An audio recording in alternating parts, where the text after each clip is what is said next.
This is a really good question. The first place to start is by determining what you want to do with the mealworms that you raise. So are you going to raise these and sell them for human consumption? Or are you going to raise them for one gecko, 10 geckos, 100 geckos, 10 chickens, 100 chickens?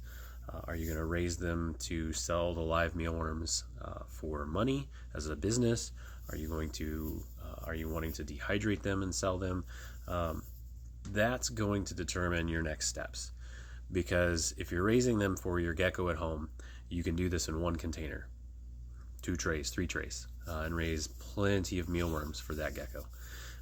If you're doing it for 10 chickens, you're going to need 10 to 12 trays, maybe 50 square feet, substrate, equipment to sift and separate. If you're doing 100 chickens, then just double everything. Well, no, 100 chickens is going to be about 100 to 120 trays. And if you're going to do it for a small business, you need to figure out who your target market is. Are you going to try to hit the people local, or are you going to try to compete online? That's really going to dictate kind of where you need to go next. Regardless of which one of those you go down, do a lot of research there. But get some mealworms and just start playing with them. Start raising them. Start going through the life cycle so you can get familiar with how to take care of them and how you take care of them. One of the interesting things about raising animals, similar to your standard agriculture animals, there's different ways to do things, right? And nobody's wrong in the way they're doing it. They're doing it because their end goal is a specific thing.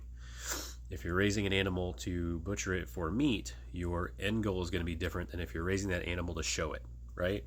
And so how you treat that animal is going to be different. How you raise that animal is going to be different. Same thing with insects. If your goal is to get dehydrated insects, the way you raise those insects is going to be slightly different than if you're doing it for live.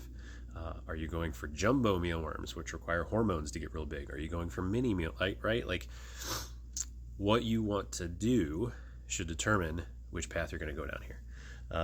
But regardless of what path that is, get some of those, get a 1 to 3 trays, a single container, get some larvae, and start going through the life cycle of the mealworm so that you get familiar with how they transition, how they react, what they eat, how they respond to different stimuli, and more importantly, you'll figure out what your style is, right?